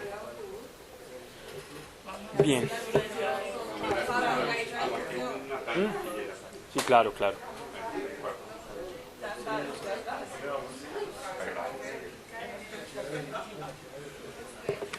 Hagamos una vaca para llevar a Pablo. Entonces consultó David a Dios diciendo, bueno ya. Y los filisteos volvieron a venir y se hundieron en el valle de Refa. Bueno, ahí ya los exterminó. Capítulo 6. David volvió a reunir todos los escogidos de Israel, 30,000. Y se levantó David y partió de Baalá de Judá con todo el pueblo que tenía consigo para hacer pasar de allí el arca de Dios, sobre la cual era invocado el nombre de Dios de los ejércitos, que mora entre los querubines. Por eso ese mora es como el trono. Pusieron el arca de Dios sobre un carro nuevo y la llevaron de la casa de Abinadab. El carro es una yunta, pues, de bueyes, que estaba en el collado. Y Usa, Agio, hijos de Abinadab, llevan el carro nuevo. ¿Estos personajes quiénes son? Que uno lea aquí estos nombres de estos nunca habían aparecido. No, son nombres comunes y corrientes. Son hombres comunes y corrientes. Resalto esto para lo que pasa a continuación. Eran hombres del común. Porque recuerden, por eso les hice hincapié en que los sacerdotes de los sacerdotes de Israel no querían que se fuera el arca porque iba a perder protagonismo esa tierra donde la gente iba a peregrinar. Y también diezmaban allá. Entonces era la manera de ellos vivir y lo hacían de corazón. Entonces si David se les lleva el arca y va a poner por allá un santuario en un lugar donde Dios nunca había dicho ni nunca había hecho una teofanía o se había manifestado, porque les cuento que los santuarios se creaban donde Dios se manifestaba. Los primeros santuarios los hizo Abraham. Recuerden que ellos hacían un montículo de piedras. Y allá ellos iban, Dios hizo aquí tal cosa, y corrían y hacían. Entonces, por ejemplo, Betel, ¿cierto? Y le ponían el nombre de acuerdo a lo que Dios, a la teofanía que pasaba, y era un lugar de adoración. Se podía considerar, donde Dios manifestó algo, un santuario. ¿Ya? Entonces, como ahí Dios había eliminado y le habían dejado el arca de la alianza, entonces que estaba el arca, que más, donde está el arca es el mejor de los santuarios, se iban allá.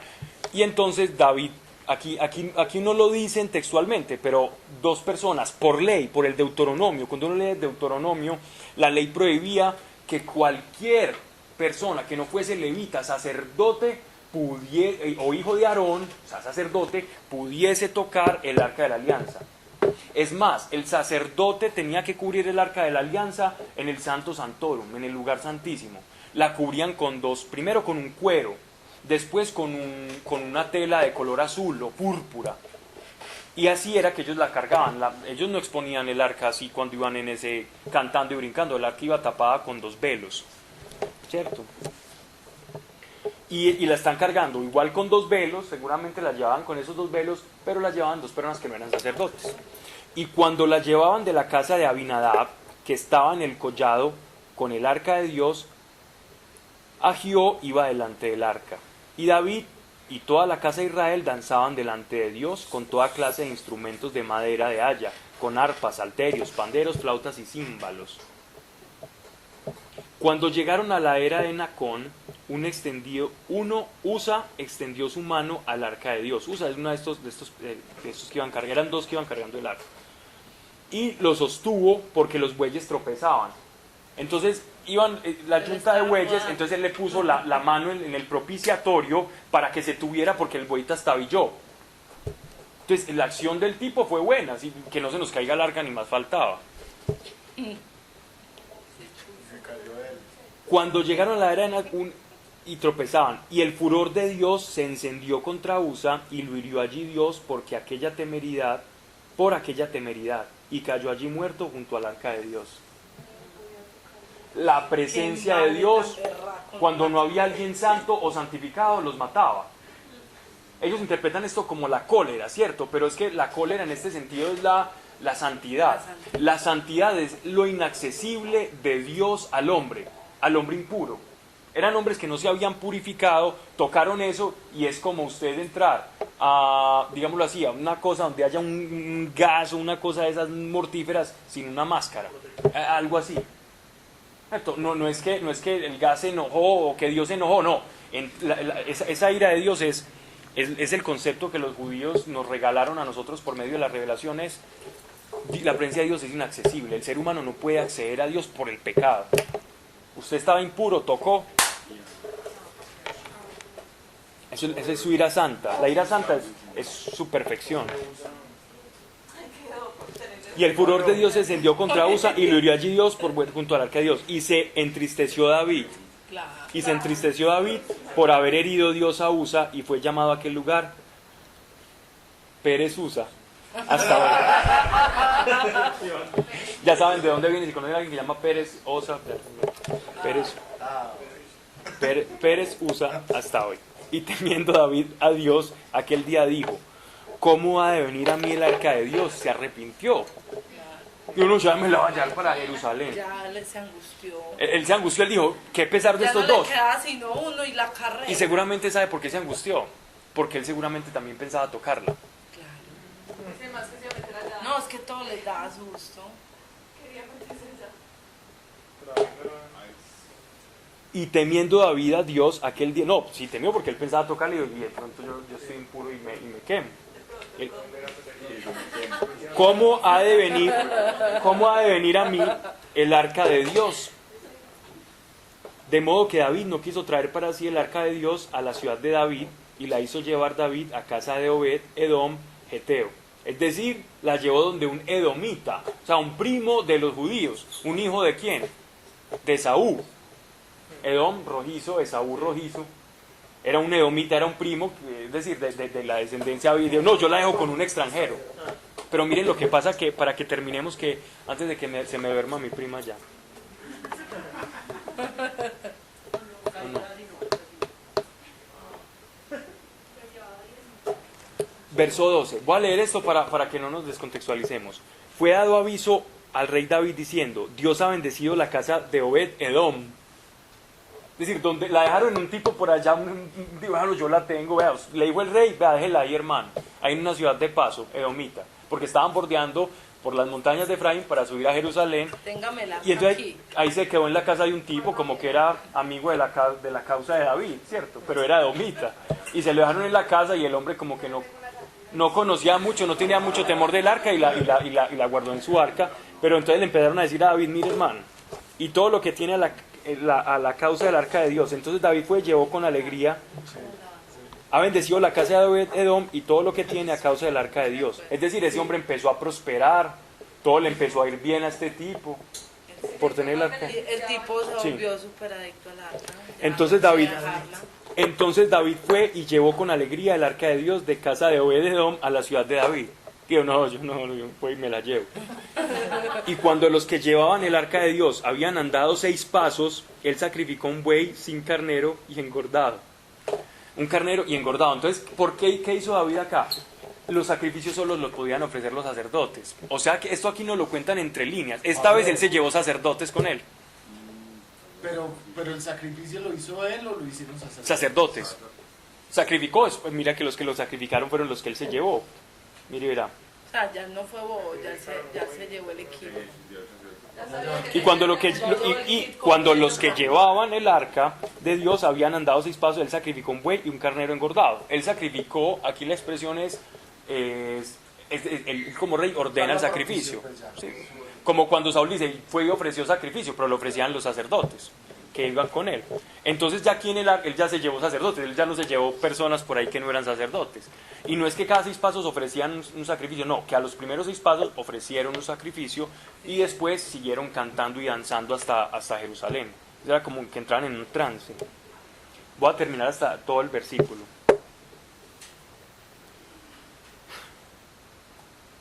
Así David y toda la casa de Israel conducían el arca de Dios con júbilos y sonido de trompeta. Cuando el arca de Dios llegó a la ciudad de David, aconteció que Micaol, hija de Saúl, miró desde una ventana y vio al rey David que saltaba y danzaba delante de Dios y le menospreció en su corazón. Eso lo voy a dejar para la próxima, quedamos ahí y vamos a explicar por qué ocurre todo eso. ¿Es Micol o Mical? En algunas Biblias está Micol, en otras está Mical. Es por las traducciones.